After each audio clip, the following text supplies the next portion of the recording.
이번 시간에는 어떤 걸 할 거냐면 화학에서의 가장 화학의 기초.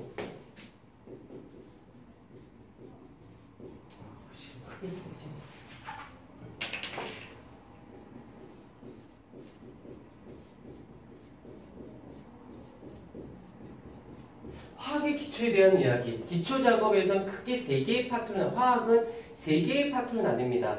이 3개의 파트를 가지고 화학책이 완성이 됐다라고 보셔도 돼요. 그 중에 하나가 이제 원자의 구조에 대한 이야기, 그 다음에 주기율표에 대한 이야기, 그 다음에 화학 반응식에 관련된 산화환원에 대한 이야기, 화학 반응식에 대한 이야기인데, 처음에 이번 시간에 할 것은 바로 원자라고 하는 아이에 대해서 먼저 접근해 보도록 할게요. 자, 원자라는 것은 돌턴이라는 아저씨에 의해서 더 이상 쪼갤 수 없는 입자. 원자라는 것은 더 이상 쪼갤 수 없는 입자라고 누가 돌턴이라고 하는 아저씨에 의해서 정립이 됐어요. 오케이. 그런데 나중에 이제 발견된 건 한 500여 가지가 그 안에 원자 속에 있다는 걸 발견했지만 일단 돌턴 아저씨는 더 이상 쪼갤 수 없는 입자를 원자라고 했다고 해요. 그런데 이 이름이 유진이 있고 앞에 뭐가 붙어 있어? 박유진이라고 해도 되고 유진이라고 해도 되죠. 마찬가지로 원자라고 해도 되고 그 앞에 중성이라고 해도 되고 그래서 원자도 되고 중성 원자도 되고 그러면 여기서 중성이라는 말 뜻이 뭔지를 알아야 되냐면 정기적으로 플러스 마이너스를 띄고 있지 않다는 얘기를 하고 있는 거거든. 아 그렇구나. 중성 원자라는 것은 그렇구나 라고 했었다라는 거죠. 그런데 어쩌라고? 왜 중성이란 말이 붙었을까? 중성이지 못한 애가 있기 때문이야. 비교 대상군이 필요해요. 누가 있냐면 중성이지 못한 아이. 중성이지 못한 상태라고 하는 아이도 존재합니다.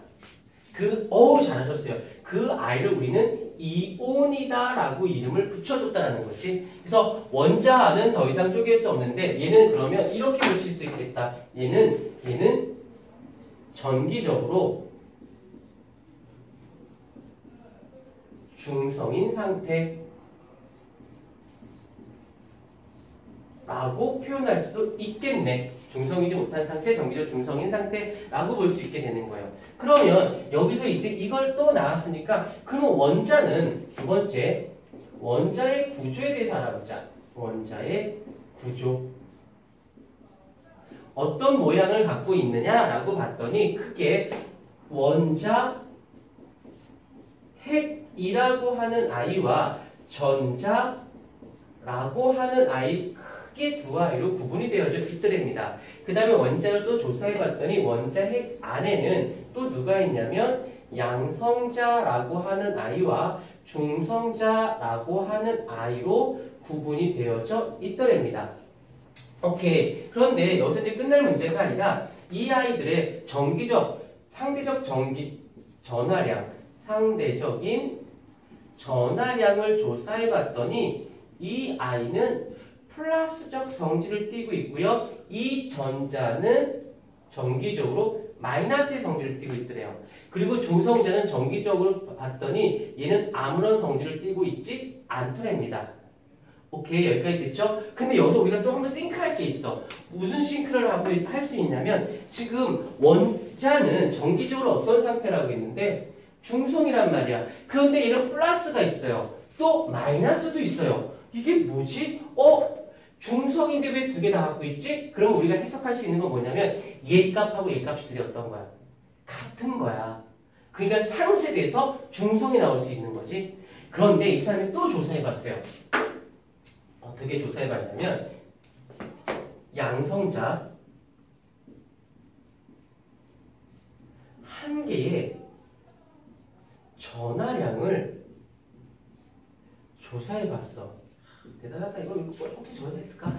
플러스 1.6 곱하기 10의 마이너스 19 쿨롱이더래요. 이더래. 이렇게 생각하면 돼. 10대가 사춘기죠. 사춘기가 몇 살부터면 16부터 19살. 그냥 말도 안 돼. 그냥 해둔 거야. 아무튼 1.1 곱하기 10에 마이너스 10 그럼 10대는 16에서 1점 뭐 이렇게 생각하시면 돼요. 그런데 끝날 문제가 아니라 전자도 조사해봤대요.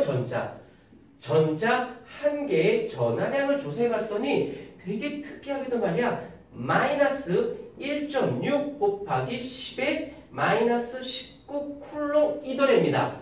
오오 한 개의 전하량이 플러스 1.6 곱하기 10에 마이너스 19 한 개의 마이너스 1.6 곱하기 10에 마이너스 19 쿨롱이 되는 거야.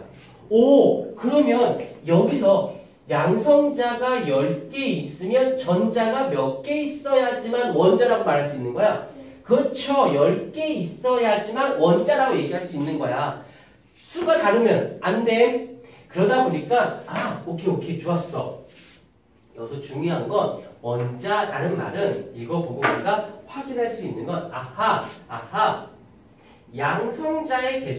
양성자의 그 개수와 전자의 개수는 어찌할 것이야? 같아야지만 원자라고 얘기할 수 있겠네요. 오케이 됐습니까? 그 다음에 또 이제 질량을 또 비교해 줄게. 실제 상대적 질량.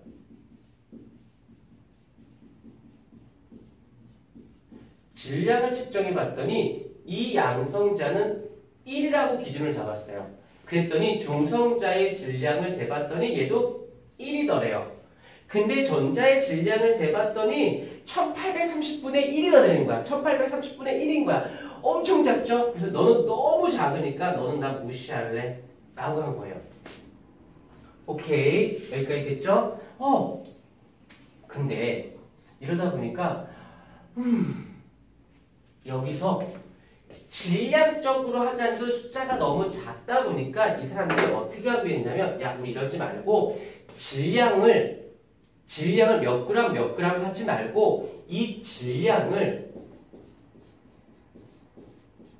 수적 개념으로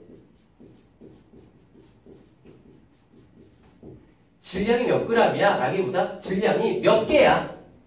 라고 하자. 어차피 정확한 수치는 안 나오는 거고 너무 작은 값이라서 그래서 사람들이 어떻게 했냐면 그 질량을 수적 개념으로 하기로 하자라고 해서 이 아이를 질량수라고 하기로 했대요. 그러면 질량수는 어떻게 구하는 거야? 질량수는 여기서 보면 전자는 너무 작으니까 어떻게 양성자의 개수를 중성자랑 둘을 더해요. 그러면 질량수가 되어지는 거네. 오케이 여기까지 나쁘지 않은. 오케이 여기까지. 그러다 보니까 여기서 원자라는 말은 양성자의 개수와 전자의 개수, 그 다음에 질량수라는 건 양성자와 중성자의 개수. 자 여기서 그러면 이 아이를 그림을 살짝 그린다면 양성자라고 하는 아이가 있고 중성자라고 하는 아이가 있으면 요게 원자 핵이더랍니다. 이런 거지. 머리 하나에 팔 2개예요.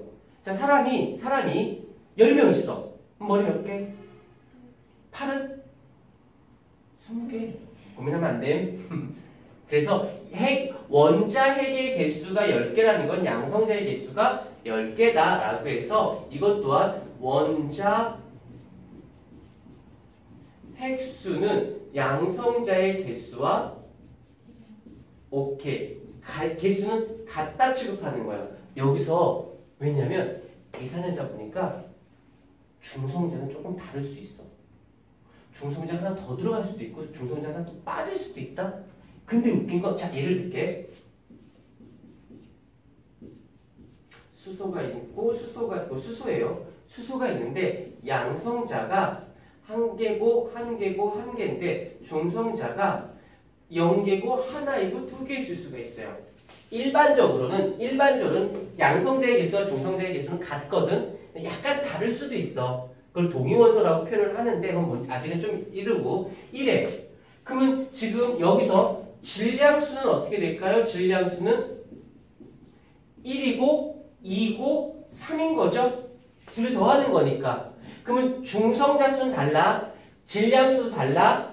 그 그래도 얘네들은 모두 수소라고 있습니다. 라고 읽음. 여기서 우리가 유진이가 알아야 할 게 있어요. 유진이 맞지? 네. 내가 다른 건 사람 이름 잘 못해요. 못해요. 중성자 수가 달라도 괜찮아. 하지만 양성자 수가 다르면 다른 물질이에요. 자, 이렇게 수소랑 합쳐졌어. 그래서 만들어지는 게 헬륨이라고 하나요. 얘의 양성자는 몇 개냐면 2개입니다. 그러면 얘는 다른 물질이 된 거예요. 알겠습니까? 나중에 지나가서 또 뭘 배우냐면 우주의 탄생에 대해서 배워. 그래서 뭐 커크라는 것이 생겨가지고 그것이 어떤 일에서 전자가 만들고 전자가 어떻게 해가지고 막 충돌해 막 해가지고 수소가 만들어지고 수소가 엄청난 고온과합에 의해서 막 해서 집에 하나가 됐네. 헬륨이 된 거예요. 그러면 여기 있는 양성자와 여기 있는 양성자는 같은 애일까 다른 애일까? 같은 애야. 얘가 합쳐서 얘가 된 거니까. 다시 할게요. 혹시 그 주기율 표상에 보면 리튬이라고 들어본 적 있는 리튬? 리튬, Li라는 리튬이 있거든. 얘는 양성자가 몇 개냐면 3개예요. 그러면 여기에 있는 양성자와 여기 있는 양성자, 여기 있는 양성자가 같을까 다를까? 같은 애예요.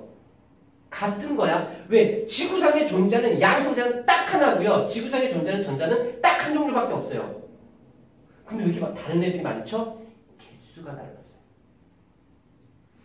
다시 얘 양성자나 얘 양성자나 얘 양성자는 같은데요. 얘는 양성자를 하나 가지고 있어 수소고 2개 갖고 있어 헬륨인 거고 3개 갖고 있어 리튬인 거야. 그러면 이제 중요한 거 무엇이 중요하냐면 여기서도 양성자에 대한 이야기하지. 여기서도 양성자에 대한 이야기. 여기서도 양성자에 대한 이야기. 여기서도 양성자 하다 보니까 이제 어떻게 하겠냐면 유진아 학교에서 몇 번이에요? 11번. Why? 당연한 거. 왜 11번이냐고? 11번 왜냐? 왜? 이름 순으로 했을 때 11번째 있어서 11번째 있으니까 너를 11번이라고 넘버를 붙여준 거야. 오케이? 뭔 소리냐면 양성자라고 하는 아이의 그 개수가 여러 가지로 굉장히 중요한 지표가 되니까 그 양성자의 그 수를 사람들이 뭐라고 했냐면 그 원자에 너는 이제부터 양성자의 개수는 그 원자의 보유한 번호인 원자 번호다 라고 하기로 하자라고 약속을 한 겁니다. 그러면 이제 원자 번호라는 아이가 딱 나오면 양성자의 개수요 원자 핵의 개수고 전자의 개수인 거야. 그걸 가지고 이제부터 모든 이야기를 꾸려나갈 수 있는 거야. 이게 뭐야? 주기율표를 시작하는 근본적인 원인이 되는 겁니다. 이해가 되셨어요?